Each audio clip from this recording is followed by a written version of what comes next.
This is the way that Reaper is typically going to look by default when you open up a project. And in the directory that I sent you to from the Facebook event, there is a pre-produced project called NMC Audio Production Workshop, the date and sample project. This has all of the pieces that we are going to use for tonight's workshop.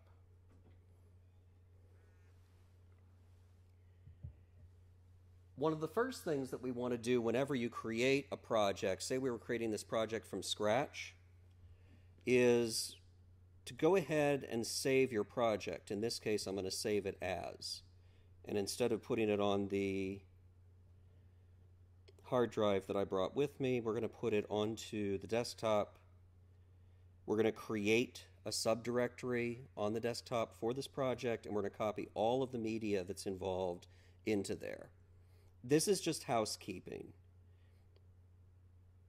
As dull as this might be the single most important lesson you learn tonight about producing audio and, frankly, producing video. Making sure that you know where all of your files are going, where they live, and that they're all living together. Because nothing can wreck your day like working for a long time on something and having files spread all over various computers and networks, only to find when you open up the project at a later date that everything is not where you thought it was, and suddenly you're missing big pieces of your project. The other reason that you always want to start by creating and saving a project, if we were to do any recording into this project, say we're doing a promo and I'm going to do the voiceover in the studio, Reaper is going to default to saving the audio in essentially a Reaper project file. If you tell it, on the other hand, to save it to the project file that you're working in, which is part of the defaults for Reaper, then once you've created the project, any recording you make is going to land in that folder with all the files that you created.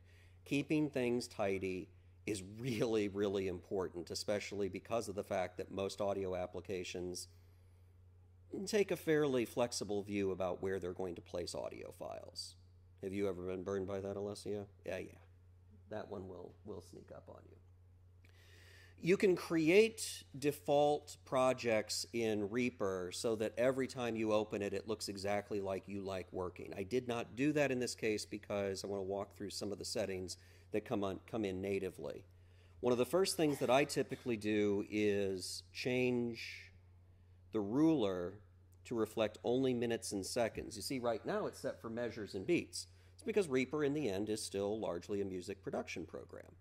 And so I don't need measures and beats. I just want to see minutes and seconds, so I tend to set it up so I'm just looking at minutes and seconds. It makes it a little bit cleaner. Reaper also loves to enable snap to the grid. Grids are helpful for kind of getting a sense of where you are in any kind of project you're working on, be it video, be it audio. Reaper loves to snap things to that grid.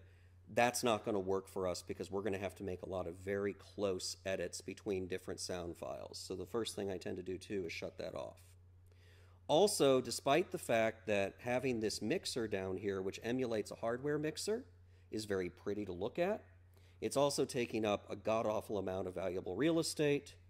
So we're going to go to the view and take out the mixer, which you'll notice there's also a keyboard shortcut for. And as with most video editing programs and most audio editing programs and Photoshop and anything else that involves media, the sooner you start learning keyboard shortcuts for your preferred platform and preferred software, the faster you're going to move around. Because if you do everything with a mouse, it's going to slow you down a lot. Any questions up to this point? All right. So let's take a quick moment here. All of the file names that are given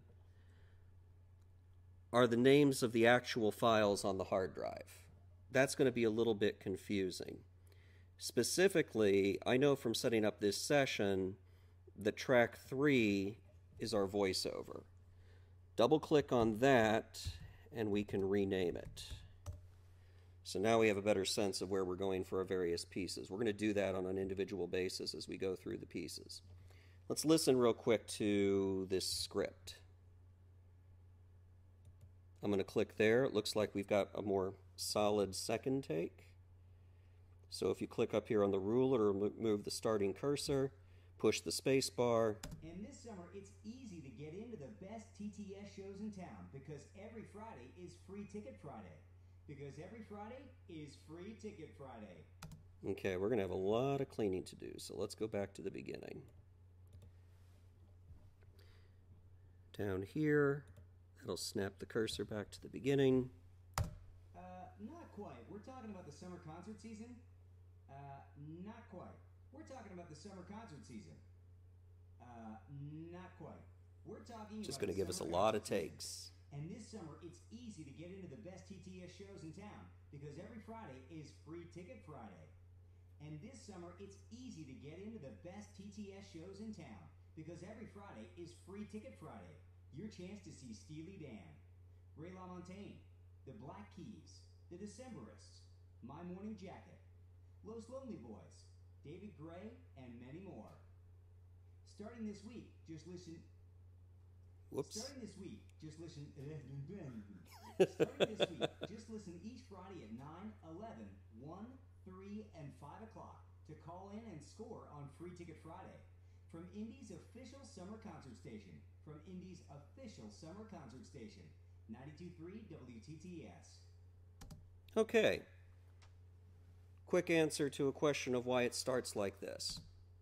Not quite. We're talking about the summer concert season.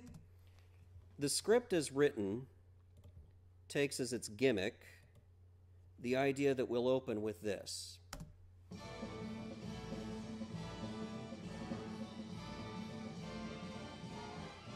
It's the most wonderful time of the year.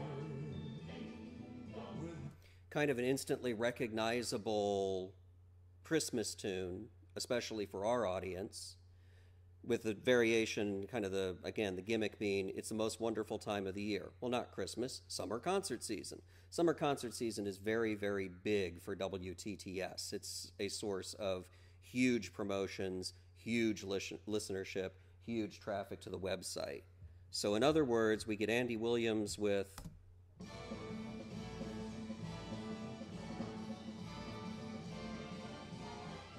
It's the most wonderful time of the year. coming into Jonathan saying, Not quite. We're talking about the summer concert season.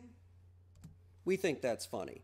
By the time we're done, we may no longer think it's funny, which is part of the reason that I'm giving you all of these work parts, because the idea behind the workshop is, let's produce it according to the original script, see what we think, but then also figure out ways that we could mix and match his voiceover to create different kinds of promos. There's a lot of room within there to rearrange his voiceover to make a very different sounding promo.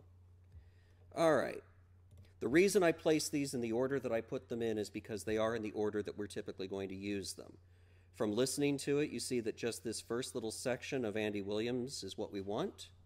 And in fact, we're going to rename that track Andy Williams. My fingers are already starting to get cold. For those of you listening at home, it's really cold in here. If you want to get the full sensory experience of the workshop that you missed, conduct the workshop while sitting in front of your open refrigerator. Look what happens when we hover over the end of the track. When we're set up like the cursor arrow and we click on the left button, now we can move the track around as much as we like. However, if we go to the end of the track, we get the tool that points to the right. Hold it down, and we can get rid of everything that we don't want to use. It's still there, it's just hidden. So that if we play that again,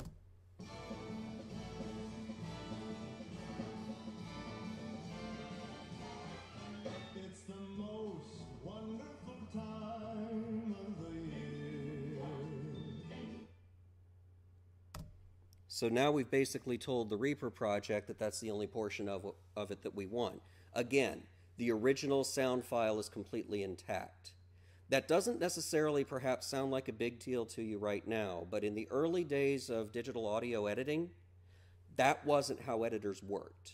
This is non-destructive editing. What it means is any edits that we make in this screen simply tell the project how you want the sound to behave. They don't change the inherent sound file. When have you worked in Adobe Audition, Alessio? I don't know. It was one of the first ones that I really got into, and it was just honestly like messing around and Yeah. learning the ropes. It's still one of the most common software packages at radio stations for audio production. And the reason is Adobe Audition started its life as a program called Cool Edit. And Cool Edit was cool for several reasons. One, it was quite powerful, and two, like Reaper, it was free. Then they released Cool Edit Pro, which gave you more features and you paid a nominal fee for. Again, similar to Reaper. And over the years, Adobe purchased it, they renamed it Audition, and it's become a very full-featured package. In fact, were you saying, Michael, that you've used, they have a version, essentially, of Adobe Audition that they use for sound editing for video, sound slides or something along those lines. I'm forgetting the name of it right now. Might be. But the gist of it is it's still pretty widely available. Adobe Audition to this day includes what's called an edit view.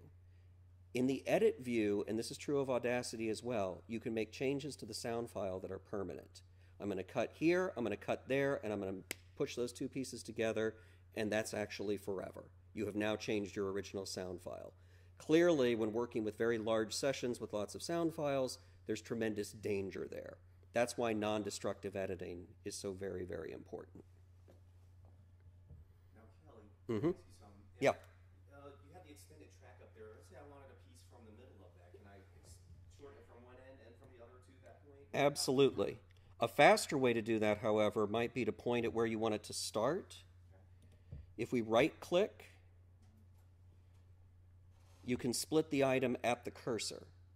And if you were to split it, now in effect you have two different sound files. Again, we haven't made any changes to the original file, but you now have two completely separate files. And you can do anything you want with those two. Sometimes it's a faster way to make those internal edits.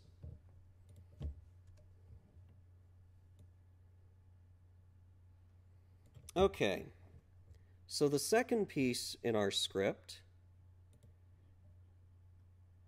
and let me reach over and turn down the sound, because as you can see,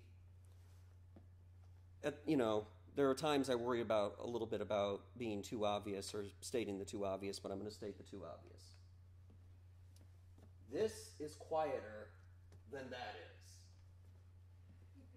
If there's more waveform, there's more sound there. The fact that this sound effect is coming up to the top and the bottom indicates that's probably pretty loud, abnormally so.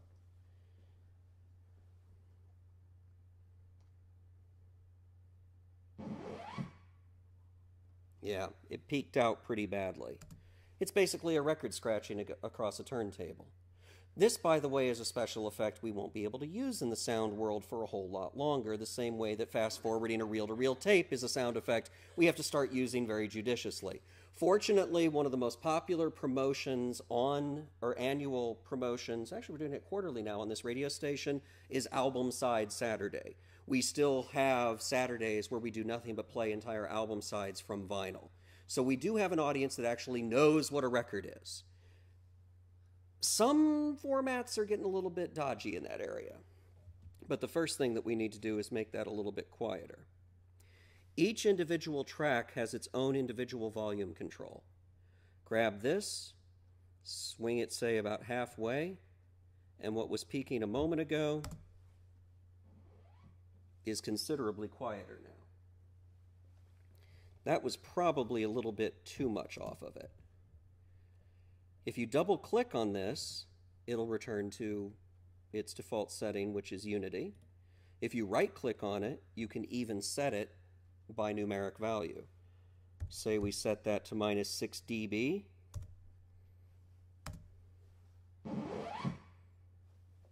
I will generally set most of my recording sessions, most of my projects, to about -6 dB on the VU meter. We are not incidentally going to get into things like what exactly a VU meter means tonight. We're going to talk about that in subsequent workshops. We'll get very technical in the future. You don't actually have to know how sound works to work with sound.